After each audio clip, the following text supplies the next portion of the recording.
Tentang royalti ya? Iya. Sebenarnya apa yang terjadi hari ini tuh terlalu bising menurut saya. Saya juga sebenarnya salah satu yang menyumbang kebisingan ini di awal-awal gitu. Saya udah ngomongin ini dari tahun 2015 pada dasarnya tentang royalty performing rights. Saya udah ngomong banyak dari tahun 2015, semuanya tercatat di digital, di jejak digital.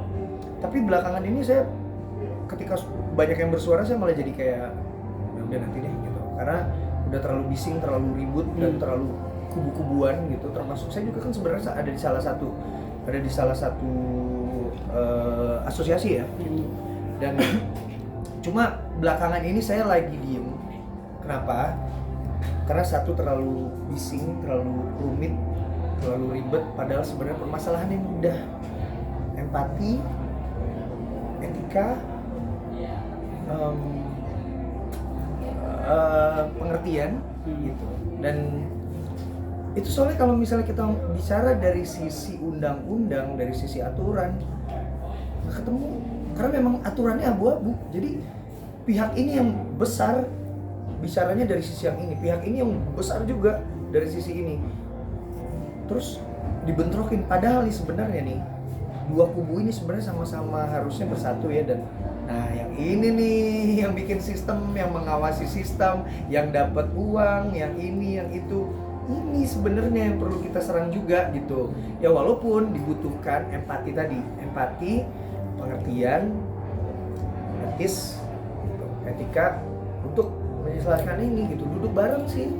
Jadi nggak tahu ya, kalau sekarang saya lagi fokus sama karya saya, sama hidup saya, sama percintaan kalau ada.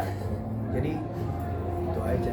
Mas sampai ngelihat ada pencipta dan penyanyi yang sampai ada gugatan hukum. Oke. Itu mungkin Sampai gugatan hukum ya. Kalau gugatan hukum menurut saya nih, itu adalah memang sebuah langkah yang bisa diambil. Jadi kita juga harus mencoba untuk mengerti bahwa ada rasa yang dipendam lama. Rasa yang dipendam lama yang mungkin kita nggak tahu gitu. Kita nggak tahu, kayak kasus yang udah sempat terjadi kan adalah ketika kita menyatakan perasaan, ada seseorang pencipta lagu yang menyatakan perasaannya tapi seperti merasa tidak diindahkan, tidak digubris atau tidak dianggap gitu karena ada undang-undang gitu. Jadi akhirnya mereka mengambil langkah hukum. Buat saya itu sah-sah aja untuk diambil dan memang ada hukum yang mengakomodir itu. Jadi ya itu saya nggak ikut-ikutan, tapi buat saya itu adalah hal yang bisa diambil. Mas Panji, tapi sebagai penyanyi dan pencipta lagu juga, tapi mendapatkan royalti seperti apa sih dari Mas Panji sendiri? Saya ya?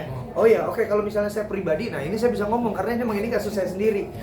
Saya tidak mendapatkan uang royalti dari lagu-lagu saya yang dibawain oleh banyak penyanyi di panggung-panggung. Performing rights, no. Saya bisa kasih unjuk ininya juga sih sebenarnya.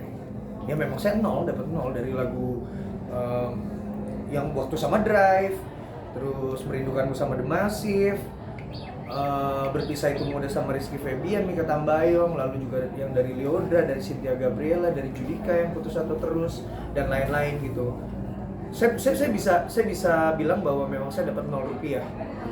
Cuma karena kebetulan saya performer, saya penyanyi juga, jadi saya bisa bawain lagu-lagu itu di panggung dan saya bisa menghasilkan uang dari karya-karya saya itu yang saya bawain di panggung. Permasalahannya nggak semua pencipta lagu adalah performer seperti saya. Itu jadi masalah. berarti nggak terdaftar di LMK Mas, maaf. Saya Nggak, terdaftar. Oh terdaftar, tapi Loh, kalau misalnya nggak terdaftar di LMK gimana caranya saya bisa punya laporan? Laporan untuk live performance itu performing rights itu 0 rupiah. Lumayan tuh Mas Piu 100.000. Saya 0. Satu. Oke, siap Mas Anji. Terima kasih.